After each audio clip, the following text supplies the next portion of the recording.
Well, good morning, everyone. Welcome back to A Morning with the Lord. It's a perfect morning because it's Sunday, the Lord's Day. The date is the 31st of the 10th, 2021. And I just want to apologise if my voice doesn't sound all that appealing today. I spent the day in bed yesterday, crook as a dog. I think I might have eaten some bad leftovers, or who knows. Feeling a lot better today, but the voice might be a bit scratchy. Now, I've got a few stories lined up for you here. Unfortunately,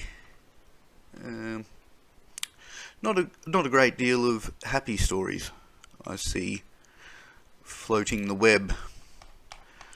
If I scroll down to the bottom here, that's something that frustrates me. I type in top news stories and you get links to ads, but down the bottom you get the trending stories from Bing. I don't know, I think you should at least there should at least be a list better than that. But, just reading through the Bing list here, it's Queensland to reopen borders, it's not too bad. Star gets off socials, no one cares. China passes a new law, which we will look at. 64 new cases recorded, I imagine that's COVID related. Iran issues a warrant. There's a warning of a new pig virus. Awesome, great news, what we all wanted to hear. And if anyone remembers, swine flu is just another one of those ones another flu strain. We've had troubles with it before. But yeah, these things mutate every day or year, so I imagine that would happen often. But I'm going to start off today just doing a quick recap on a story that we have been covering in regards to Friendly Geordies and his arrest by the Fixated Persons Unit. I've got a clip brought up here which is taken from the live stream of Legislative Council budget estimates 2020 to 2021 and supplementary hearing police and emergency services on the 29th of October 2021. I don't have a link to the actual full broadcast. This is just a clip that has been put up by Friendly Geordies regarding his stuff, and I imagine he took out the budget stuff. But it's very interesting. We're going to have a quick discussion about it, but first off, I'm just going to play you a little clip from the start of this hearing. So have a listen. Last estimates on the 1st of September, I asked some questions of Deputy Commissioner Hudson and Assistant Commissioner Walton about the Fixated Persons Unit and its deployment against Mr. Christo Lanka, the producer of the Friendly Geordies program. And I did ask for the charter or the standard operating procedures for the Fixated Persons Unit to be provided on notice. While we did get on notice a descriptor of how the system works, we didn't get a copy of the standard operating procedures or the charter of the unit, if I can put it that way. Was that an oversight, or are you not going to provide that to the committee? I'll take that question on notice, and if it was an oversight, we'll certainly make sure that we get it to you. Thanks. And I understand that some things may be sensitive in terms of police operations, but the DPP's prosecution guidelines are public documents, and I would have thought that Well, I'm not responsible for the DPP, so... No, but I would have thought that some of these things would be public. Does the Commissioner have anything to add? Oh, look, Mr. Searle, we package up and we send off to government. What gets provided is out of my hands. So, and I'm not engaged in the process once I work out the door in terms of what is finally provided or not. No, but so you didn't make any policy decision about not providing the committee? No, but nor I have on any issues since I've been coming here. Okay, thank you very much for that. So I'll look forward to that on notice. In relation to how the matter involving Mr. Lanka unfolded, I asked again some questions on notice. And on notice, you've provided that on the 2nd of December, an investigation by the Fixated Persons Unit was established by a complaint. Yep. The complaint originally came from the Department of Premier and Cabinet, is that correct? I'm not involved in any operational matters. Okay, well, I'm happy to ask the Police Commissioner, Mr. Walton. I would defer to Mr. Walton just Mr. Walton? to save me taking questions on notice. I think that'd be good. Mr. Walton, was it a complaint from the Department of Premier and Cabinet that initiated this matter? Yes, Mark Wall entering. Yes, as outlined on the 2nd of December, that was the initial complaint that went to the Sydney City Police Area Command. Now, in the answer provided on notice, it then says the matter was referred to the Anti-Terrorism and Intelligence Group, where it's assessed and allocated to the Fixated Persons Unit. Now, just to be clear, did the Fixated Persons Unit then carry out its own assessment? No, the Terrorism Investigation Unit carries out the assessment of the available information and subsequently allocates a full investigation to the unit, then conducts a normal investigation, gathers evidence, assesses that evidence and determines whether action is appropriate. Right. Well, in relation to that assessment or the operation carried out by the Fixated Persons Unit, Deputy Commissioner Hudson said on the last occasion, at page 26 of the transcript, and I quote, "I do not think appropriate processes were followed in that assessment," unquote. He was there referring to the operation of the Fixated Persons Unit itself. So in terms of the processes adopted by the unit, can you tell us what were the procedures that should have been followed and what in fact unfolded? So there's a timeline in relation to this to provide some clarity. Okay, I'm going to stop that there because I think it might, the person on the phone might be very hard to hear through my mic. But, you know, it's a bit, I strongly suggest you watch the video that Friendly Geordies put up, because they later on go to say that the Fixated Persons Unit didn't even have an arrest warrant. They were working under common law, some type of common law ability to do that. And the Fixated Persons Unit is, as I understand, our anti-terrorist sort of unit.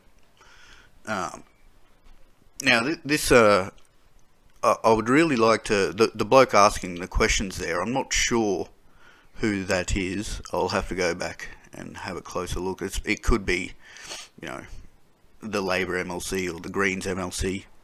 I'm not 100% sure, but I would love to give that guy a round of applause, because he goes through pretty much grilling, or not grilling, but, you know, pointing out how absolutely ridiculous this all was and how mistakenly it was carried out. Like he said, Friendly Geordies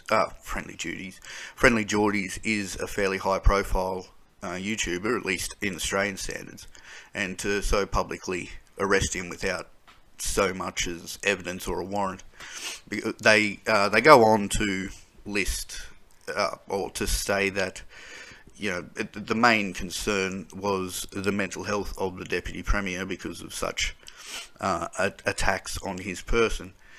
You know, there was no physical threats or anything, no thought of real harm. It was only in a verbal nature. And the person asking the questions goes on to state how absolutely ridiculous that is, and, you know, how it probably shouldn't have ever even got to that. And the people answering the questions, you know, will say that they had no real idea what was going on. It was more handled, you know, by their deputies, not them. But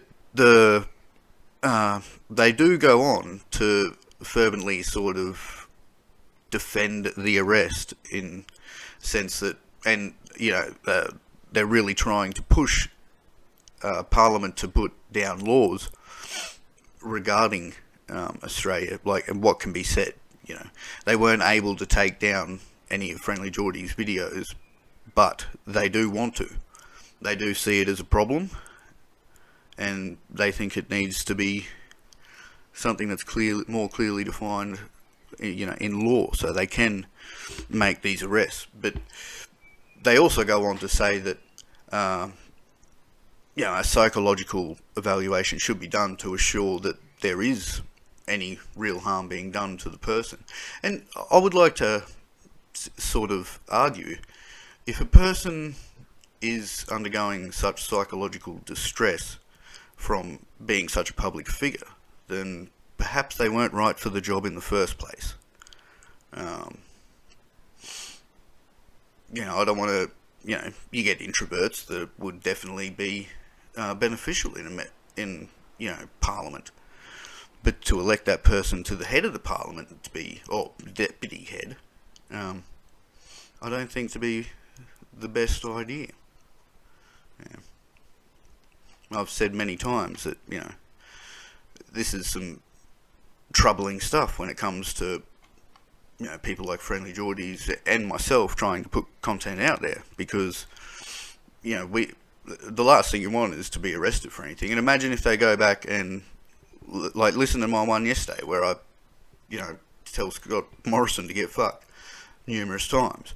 They could take that personally. I spoke in an aggressive tone, but I'd like to say, I didn't mean that overly personally. I'm just talking about policy. I'm not talking about people. I don't know what anyone's like at home. I don't know what's going on behind the scenes. You can only make theories. But, that's part of the problem as well. When you've got a bunch of stuff going on and the government giving out no information, and then arresting people without warrants, I think we have cause to complain, cause to bring that up. And like I've said before, human nature, wins overall. The more, there are people, with less restraint than even I. No doubt they're going to say some inappropriate stuff.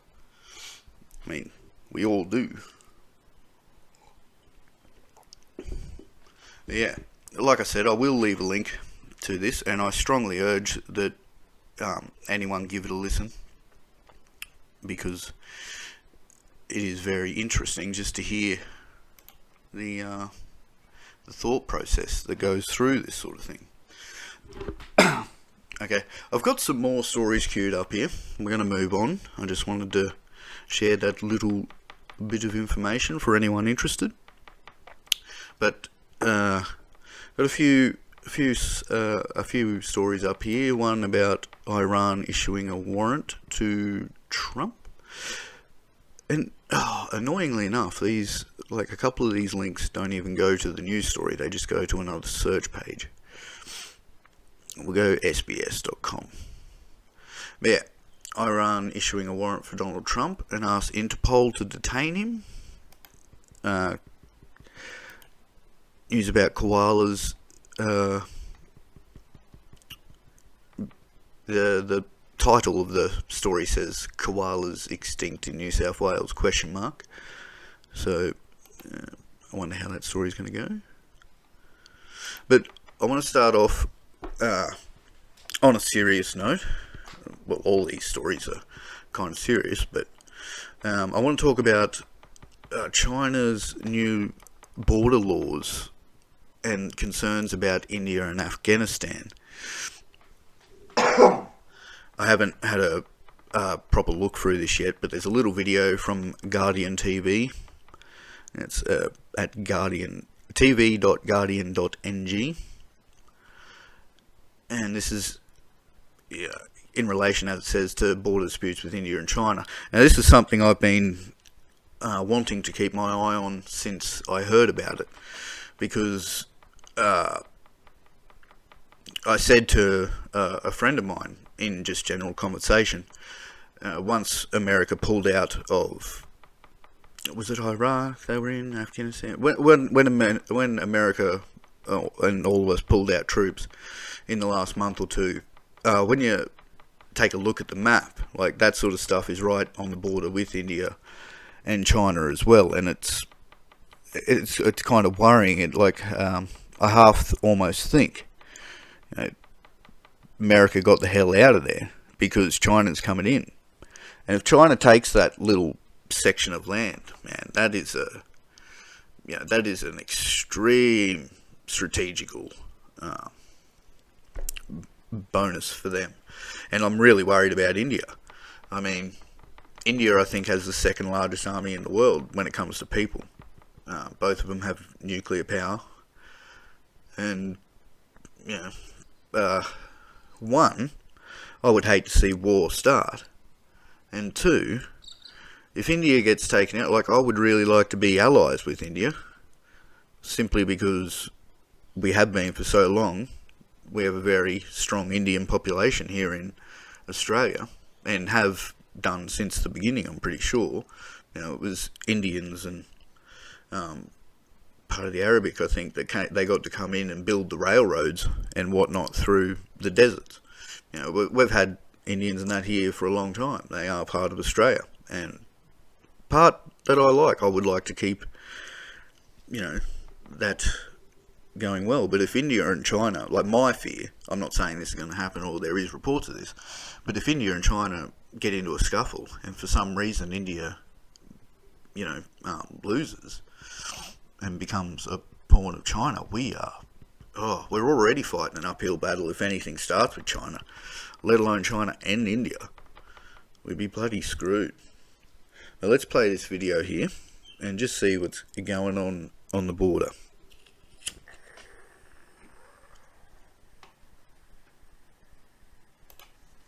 High in the Karakoram Ranges, jagged cliffs soar above the Galwan Valley.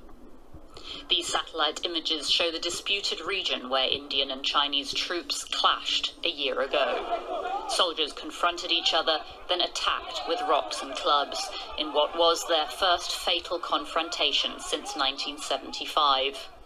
The clash killed 20 Indian soldiers, while the Chinese government claimed only 4 of theirs were killed. But it was the most serious face-off between the two nuclear-armed neighbours in nearly half a century, and both sides blamed each other. The entire country is hurt and angry at the steps taken by China at the line of actual control, the border. The clashes triggered an ongoing wave of anti-China sentiment in India and a ban on an array of Chinese apps, including TikTok and WeChat. But China said it was merely defending its territorial integrity. Shockingly, on June 15th, Indian troops seriously violated the bilateral consensus and crossed the border line twice, engaging in illegal activities and provoking and attacking Chinese personnel, resulting in serious physical confrontation between border forces on the two sides. China and India have a history of face-offs along this yellow line, known as the line of actual control. It's not a hard border since China and India have never actually agreed on where it should lie. But the ongoing competition between them to build infrastructure along it continues to heighten tensions. The two militaries agreed in February to pull back from the mountains around the contested Pangong Lake. But China has so far refused to withdraw from the other areas it has occupied. And India's Ministry of External Affairs says the process of disengagement remains unfinished.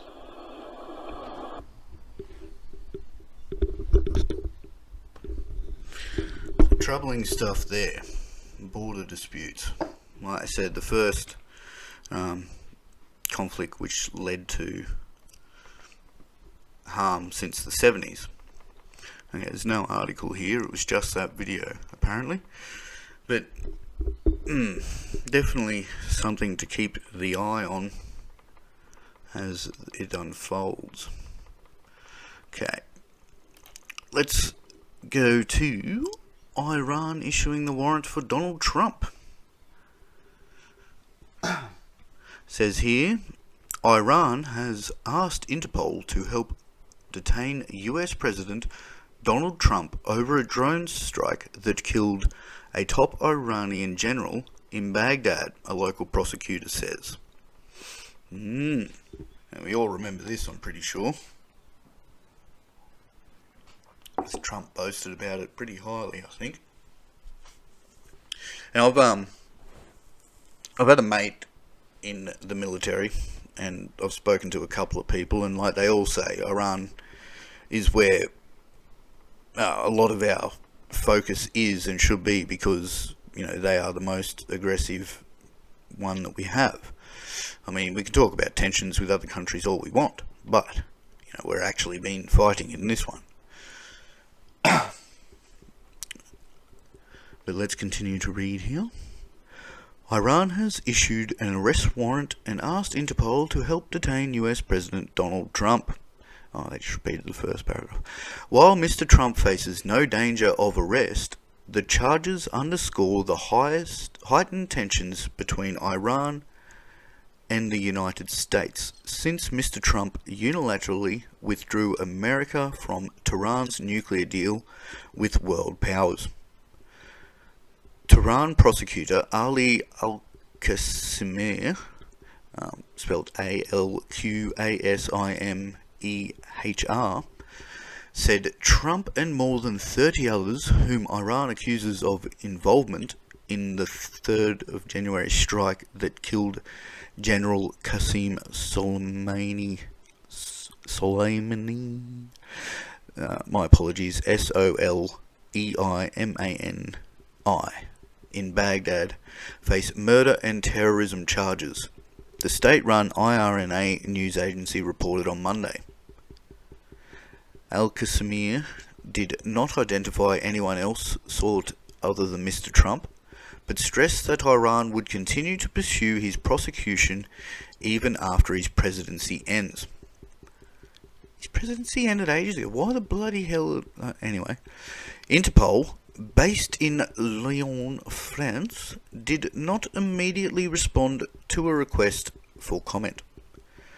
Al-Qassimeh also was quoted as saying that Iran requested a red notice be put out for Mr. Trump and the others, which represents the highest level arrest request issued by Interpol. Local authorities end up making the arrests on behalf of the country that requests it. The notice cannot force countries to arrest or extradite suspects, but can put government leaders on the spot and limit suspects' travel. So that's Interpol's highest level thing, and they can't make arrests, can't force anyone to make arrests, but it just puts people in the red light. That doesn't seem like a whole lot of power, if you ask me. But then international, what's that word they give diplomats? Diplomatic immunity, I guess. After receiving a request, Interpol meets by committee and discusses whether or not to share the information with its member states. Interpol has no requirement for making any of the notice public, though some do get published on its website. It is almost certain Interpol would not grant Iran's request, as its guideline for notice forbids it from undertaking any intervention or activities of a political nature. The US killed Mr. Soleimani, who oversaw the Revolutionary Guard's Expedition Quds force, and others in the January strike near Baghdad International Airport. It comes after months of incidents raising tensions between two countries and ultimately saw Iran retaliate with a ballistic missile strike targeting American troops in Iraq. Okay, why the bloody hell is this story even up? Happened fucking months ago. This is seriously fishing for some stories now. They're not getting much clicks. We've got to throw Trump back in there. Fucking Trump. Remember that cunt? Yeah, he was bad, eh? Let's talk about him again. Absolutely ridiculous. Anyway, what are you going to do? So, we go on to the next one. Koalas in extinction. And we have a heap of links here. It didn't go to a bloody story either. But top here, eco.net.au.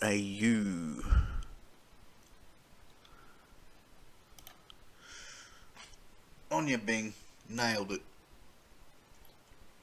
Alright, there's a couple of stories regarding to koalas. As I said, the link I clicked on was koalas extinct in New South Wales ? And the question mark was definitely warranted because it just led you to a bunch of fucking links just about koalas. Holy shit. That's an actually bloody huge article. Well, not that huge, but man, they're writing a bit about this. Alright, let's just go over a couple of paragraphs and see if there's anything of interest or note. It says, the impact of the koala SEPP, State Environment Planning Policy, on land clearing under forestry and private native forestry agreements has continued to be a major concern to many councils in New South Wales. The new SEPP has been roundly criticised for its failure to ensure that koalas and other native species in New South Wales are adequately protected from habitat destruction and extinction. In April this year, Tweed Shire Council wrote to Tweed MP Mr Jeff Provost of the Nationals, Lismore MP Janelle Saffin, Labor, and the Minister for Planning and Public Spaces, the Honourable Rob Stokes, to address potential issues with the koala SEPP. Of particular concern was the failure of the SEPP to protect hinterland koalas and the decoupling of the local land services and PNF agreements. At the March meeting, Tweed Mayor Chris Cherry pointed out that the koala SEPP would remove the council's ability to manage private native forestry and that there is a high likelihood it will lead to preemptive clearing by developers who were seeking to develop currently forested areas in the future. Mayor Cherry also emphasised that connectivity to the region's national parks and other areas was vital for healthy koala populations in the future. Oh my god, I just coughed right in there, I'm very sorry. But yeah, okay. One, I'm really sick of this whole,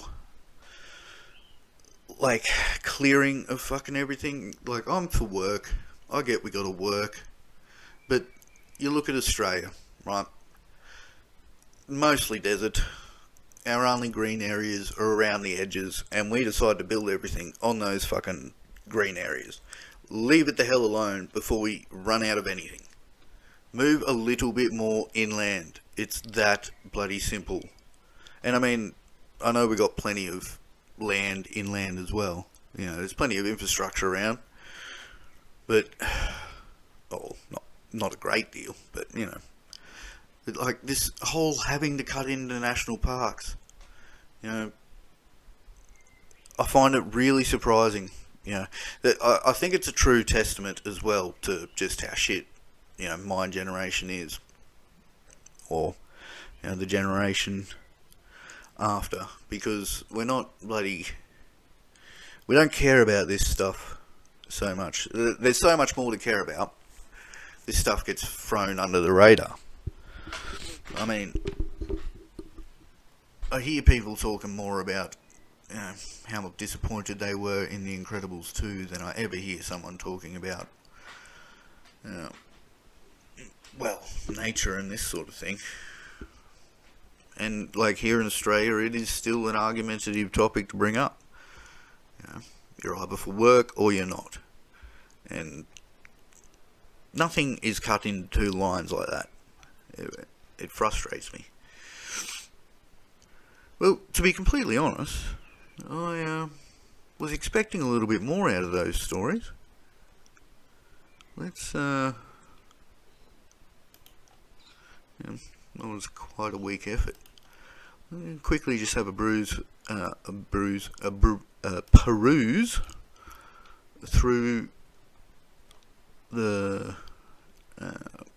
news here on YouTube, see if we got any videos of anything of note. Victoria recording new cases. Victorian authorities provide a COVID update. New South Wales Corona update. And what can Australia learn from Portugal's COVID normal life? Let's give that a go. Let's see what's happening in Portugal. Why not? Well, Portugal is leading the COVID vaccine charge in Europe. Almost 89% of the population has had the first dose, and yet the virus continues to stubbornly circulate. Associate Professor Sanjaya Senanayake joins us now to discuss what Australia can learn from the situation. Good to see you, Sanjaya. What does living with the virus look like in Portugal? Right, good morning, Richard. Yes, so living with the virus is pretty good, actually. But interestingly, the health minister said life currently is not the same as it was before the virus. So it is different, but they have opened up. Restaurants don't have a cap on the number of people who can dine. Nightclubs, bars have opened up. You don't have to wear masks outdoors, but you still have to wear masks indoors. So it's transitioned really from people following instructions to more a sense of personal responsibility. So some restrictions still in place. Is that likely to change anytime soon, do you think? No, look, I haven't heard of that happening. And the other thing as well with Portugal and the Northern Hemisphere in general is they're heading towards winter. And this virus seems to act more aggressively in winter.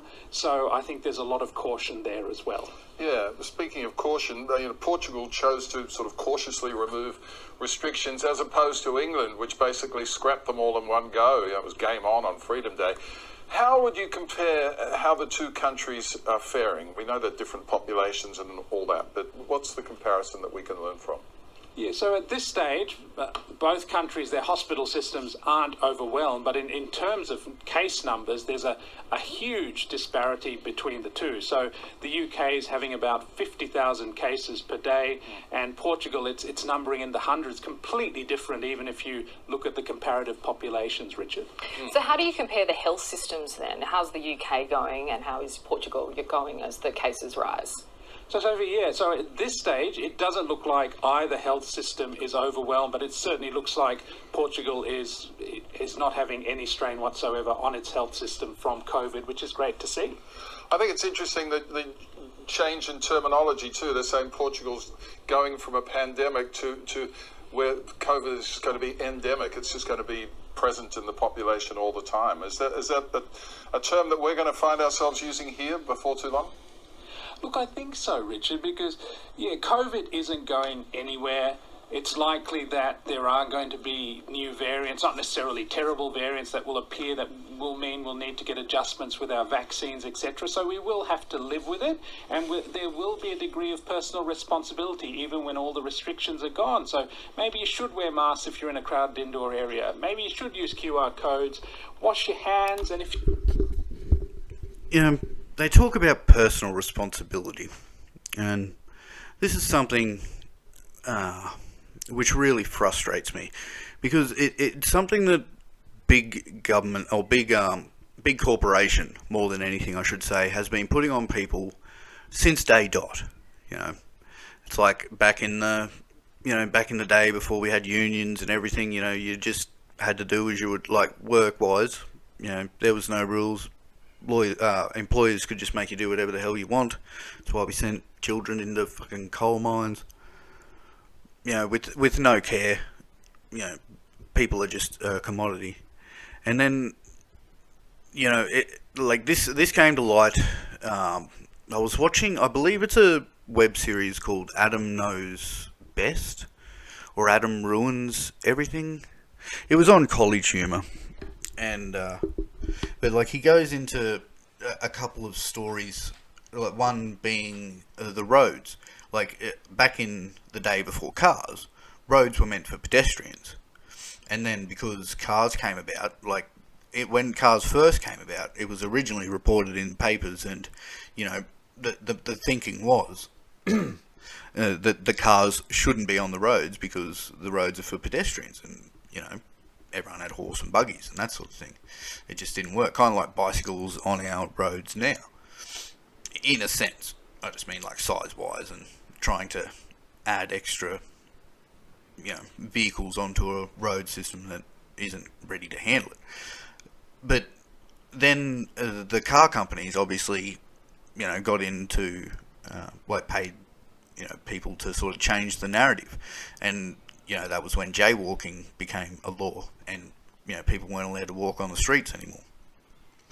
And that's what. And then, sorry, another story, you know, relating to this sort of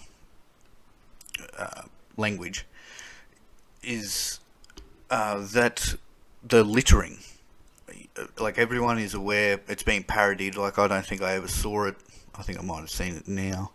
But yeah, the ad where the Indian cries because someone litters on the ground. Now that ad, that whole campaign was actually paid for by some corporation who was in a lot of trouble for littering, and they changed the narrative around to people needing personal responsibility. And then, you know, to this day, we've got toxic waste dumping, we've got, like, big industry just fucking the environment, everyone.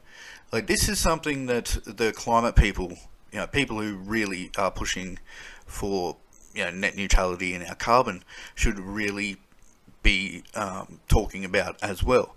Because I think, you know, like, that's an indication of just how the world actually works.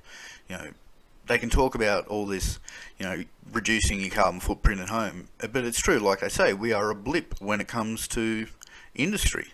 And I mean, like, we drive industry for all our wants and needs, but as we all fucking know, we're in a throwaway society and we don't give a shit about that. No one thinks about manufacturing, no one thinks about, you know, how much damage you're doing by buying plastic fucking shit and all this, you know, useless nonsense sort of stuff that we put out there.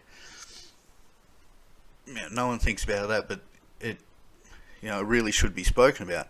And this, like they're saying here, is like they said, it went from pandemic to endemic, and the focus has been put on personal responsibility. But these are the people that are like forcing you to get vaccines that don't work. Or, like, you know, they probably do work, but they aren't. It's not what's being advertised. You know, we were under the impression that, you know, we'd beat this, you know, with the vaccines. But, you know, as we've gone over, the vaccine is more of a booster shot and isn't actually a vaccine. It's just an attempt to up the immune system. But, like, I think that is, you know, like, you got to pay attention to the language here, and it really worries me when they talk about this endemic stuff and having to require boosters for our vaccine rollout and all that sort of stuff, because basically what it seems to me they've done, you know, if I was to create a conspiracy theory, you know, the way that I look at it, all they've done is created a new sort of infrastructure. You know, like we've always had, you know, you've always had the health business and, you know, drugs and whatnot, but now, you know, it's, but like before now, all you had was like your flu shot that you got called in to go for. You got your vaccines while you were a kid, so, you know, you didn't get it growing up, and then, you know, you'd have to have a few shots throughout your life. Like I remember, you know, the school having like Hep vaccination and stuff at the school, you know, when I was in high school. So, you know, you go through these vaccines, like the normal ones, when you're a kid, but now they're basically boosting the flu shot sort of industry, so everybody has to have it, and it will be, booster shots and all that. I really think this is just another way to milk money, create industry, basically, in an attempt, because our economy is up to shit.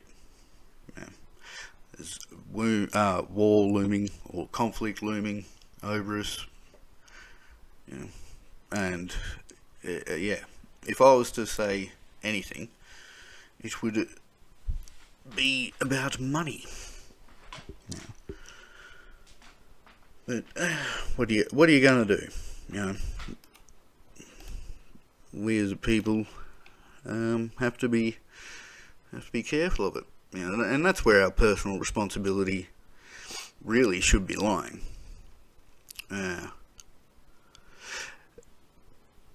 I think that might do us for today. Everything else seems like it's a Sunday, so it's not a great news day. But I would just like to tack on to the end here. We had an Australian legend pass overnight. The great Bert Newton has died at the age of 83. Rest in peace, Bert. Good on you, mate. He was a TV icon in Australia for many years. Since I was born anyway. Most people know him. Like, he had a primetime show for a while, like 20 to 1, which was pretty funny. I used to watch that back when I watched TV. And any school kid of my age would know him from his daytime TV show if they ever stayed home sick and had to listen to what their mum was watching. So, rest in peace, Bert. Truly appreciate all the good times. But on that note, which unfortunately isn't a good note, but nothing I have seen today is, and on that note, lords and ladies, I am going to leave you there and go and get into me Sunday chores. I will return tomorrow, hopefully not as croaky. But I truly hope you all have a lovely day and just enjoy it. Until next time.